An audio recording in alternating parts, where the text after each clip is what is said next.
Good morning, YouTube. So today's video will be about the tow rig that I am ordering or have ordered from Ford. So I decided to go with a 22 F-350 single rear wheel. I'll go through my build sheet with you guys, what I chose, why I chose it, and then talk to you a little bit about why I chose the vehicle itself, because a 1-ton vehicle for even my Protainer setup that I ordered is not necessary. But we've got some family stuff that we tow for our fifth wheel that kind of necessitates a 1-ton. I need that extra payload. So I'll get right into it. Here we have, I'll go through my build sheet. And so it is a 2022 F-350 single rear wheel. Like I said, 4-wheel drive, obviously. Crew cab, 160-inch wheelbase. I did order it in carbonized gray. I've driven so many work trucks in my life that were all white, that were all either white Fords, white Chevys, a couple Dodges here and there. So the carbonized gray was kind of happy medium. The black looks really good, but as much as I'm at the landfill and hauling around kids and working, it's just not keeping that thing clean. I like to keep my, I use my trucks, but I like to keep them clean, especially when my business name is on them. So carbonized gray is the color I went with. I did do the console, and honestly, I did the console in the middle instead of the bench seat to hopefully deter my wife from having a 4th kid. Pray for me. It is the black leather interior. Again, with kids, it's easier to keep clean. My 2019 Ram right now is gray cloth. And it's fine. It's not like, the newer fabrics and stuff they make it pretty easy to clean, but the leather plus the options you get with the leather are a little nicer, and as much time as I'm spending in there between work and travel, I'd like to have something a little nicer. So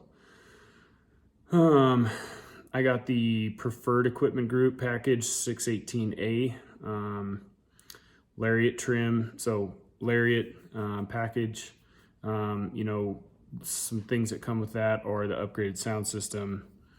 You do get the new 2022, the larger screen, 12-inch screen, I think. You get the B&O sound system from Bang & Olufsen. Stuff like some other little stuff, some of the little options that come standard with the Lariat. That was the reason I chose the Lariat package. 18-inch wheels. On the wheel thing, I'm probably going to end up changing them out anyway. So I don't, not a huge deal to me. Coming from the factory, 20s, 18s, they're, be honest with you, I'm probably gonna switch them out anyway. So,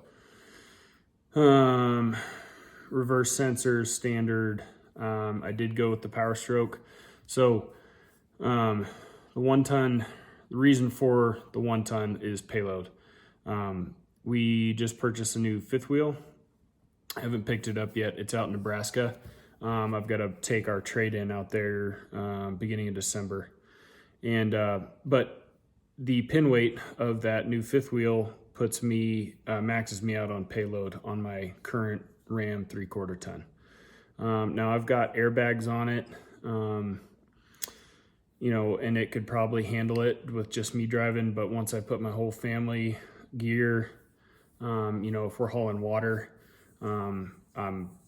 that's something I'm not willing to do in the mountains here in Colorado, or towing it out. So like we go to Lake McConaughey all the time in Ogallala, Nebraska. About a 3.5 hour trip, and there's always wind going up I-76 both ways.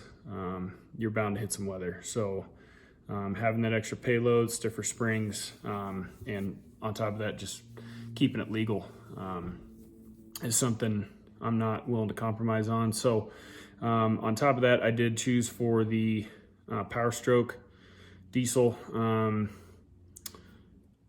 Chevy fanboys, Ram fanboys, I've owned everything. I had a 15 LML, my 19 Dodge I've got right now. I've owned every brand, including Jeeps, Ford, Dodge, Chevy. I've owned everything but a GMC, but same thing as a Chevy. So opted for the Power Stroke.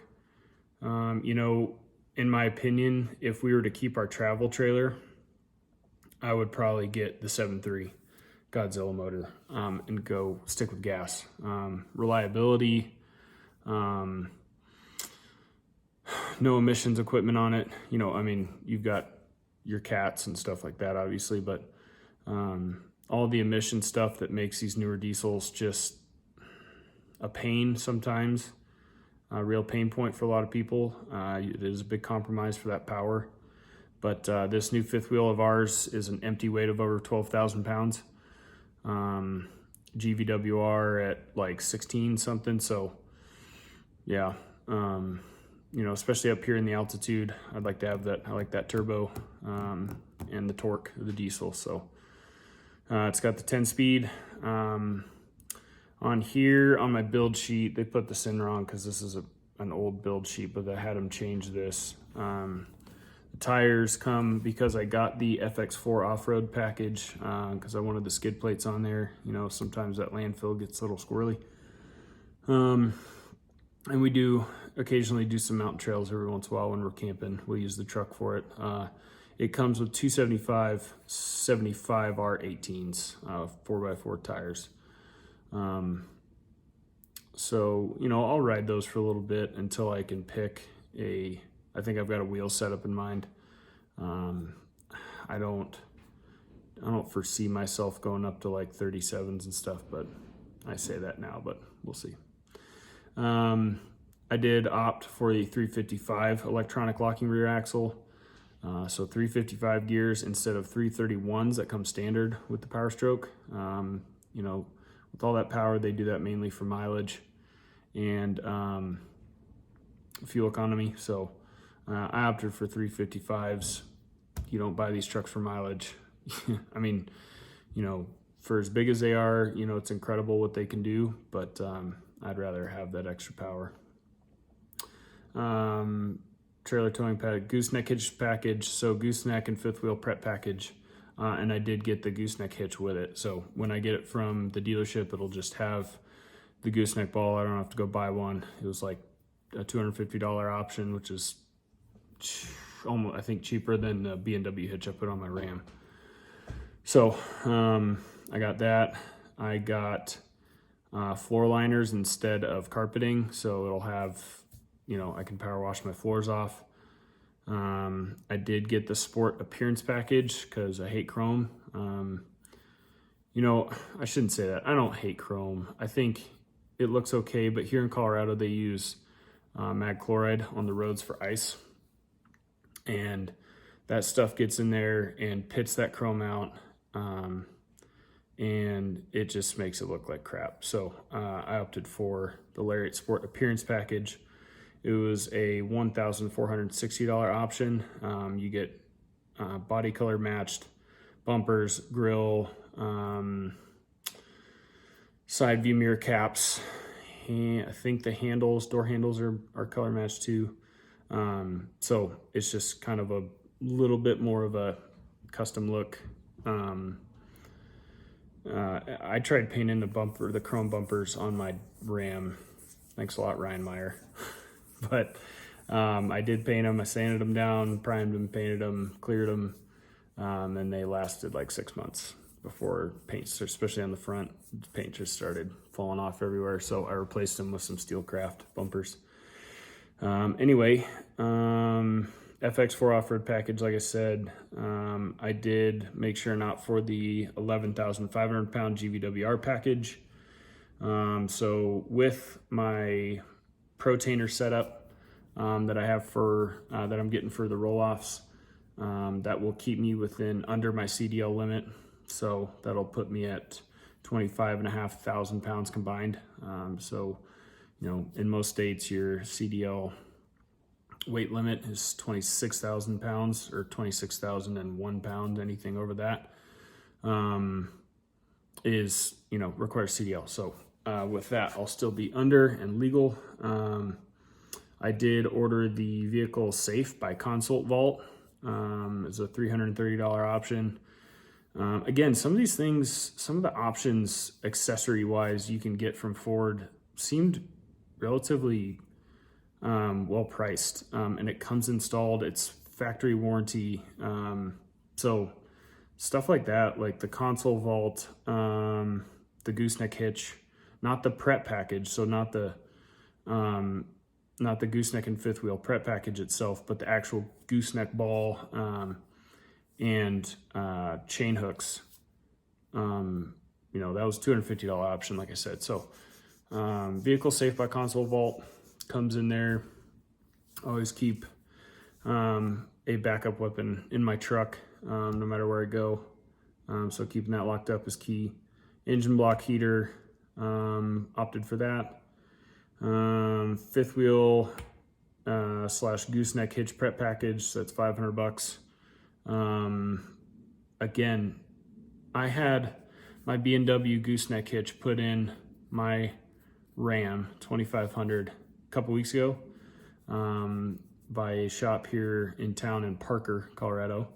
They did a great job, and they even matched a price from somebody cheaper, so they came down a little bit in their price, but that was about $1,000, parts included. So for the prep package and the gooseneck hitch itself, I'm at $750 there from Ford with a factory warranty and everything. So that's, to me, no brainer. I did opt for the roof clearance lights, the little LED lights that come above your windshield. I like the way they look, period, done, said there. I opted for the wheel liners in the rear. The way that these trucks are built now, there's just a cavernous opening above the rear wheels that it just, especially at the landfill on rainy, muddy days, if we're camping and got to hit some dirt roads, that stuff just gets caked in there. It gets up into your, your taillights, wiring, it gets everywhere. So I got rear wheel well liners. I opted for the upfitter switches. If I put some extra lights on there, they all, I think, so there's usually 6 upfitter switches, I think. So 2 of them are like 10 amp, 2 are 15, 2 are 30, something like that. So, you can hook up different stuff. It's just a nice option to have. It's $165.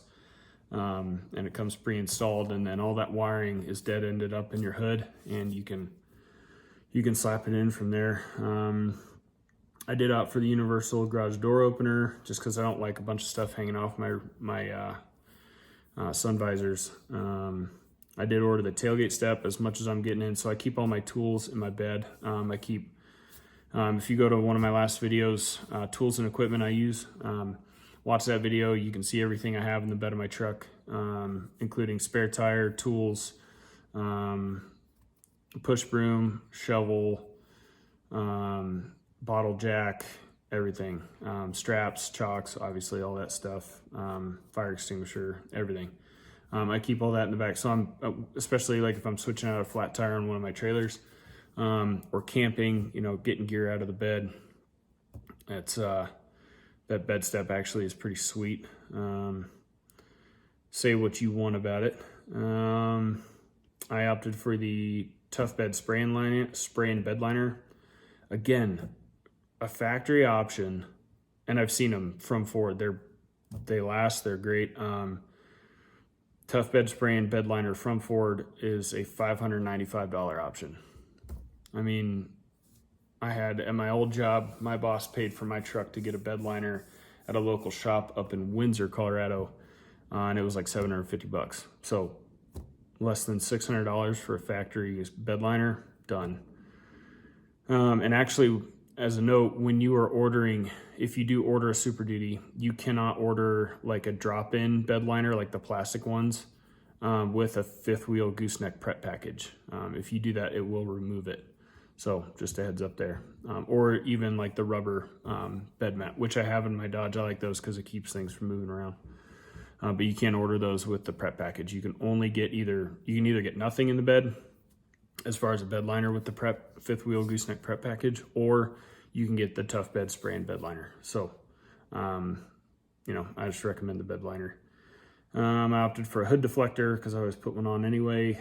I did opt for the rear camera mounted in the third brake light because I did not get the trailer backup pro camera system where it's got 10 cameras, and it's cool, but I don't need it. You know, I use my mirrors mainly when I'm backing up any of my equipment, including my camper. So, you know, and even without that package, that trailer backup assist package, you can get an auxiliary camera to hook up to your fifth wheel and mount it up there. I think actually the one we bought has one that comes with it. So that'll be cool.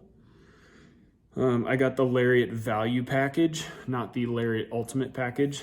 So what that gives you, big things are like, you know, the 10-way power seats, heated and ventilated front seats, and some other stuff. I forget but those are the big things. That was really my thing, was like choosing between a Lariat and an XLT. I really wanted the at least heated seats. So like with the XLT, you had to get like the XLT value or super package or whatever to get the heated seats with the XLT, because my wife likes to have heated seats. So you know, with the Lariat package, it comes with LED box lighting that's included with the value pack. Oh yeah, LED box lighting. So in the bed of your truck, it comes pre-installed with the Ford LED box lights in the bed. So it's sweet. I usually have a tonneau cover. You don't have to take it off, just hit the little button there by the tailgate, and it lights up everything. You can see everything in there. Remote start system, got that. Memory seat on the driver's side, that's fine. I mean, nobody drives it but me, so. And yeah, that's it. Those are the options I chose, guys. I'll do a later video before I trade in my current tow rig. I just got a call today from the dealership that my truck order got moved up to the point it's like a priority 2 now, which means you cannot change any of the stuff that you picked, which in turn usually means it's going to get built here quick soon. So he said by Tuesday next week. Today is November 11th, Thursday. So Tuesday, hopefully, we'll find out if it got pulled by Ford to be built. And from there, it's honestly a pretty quick process from what I've heard. So, yeah, guys, that's the options I chose. Leave down in the comments below if you guys have ever ordered a brand new truck, especially Super Duty. Let me know down in the comments what you ordered, why you ordered it. Yeah, if you guys like any of my content, like, subscribe, comment down below for anything. And appreciate it, guys. We'll see you next time.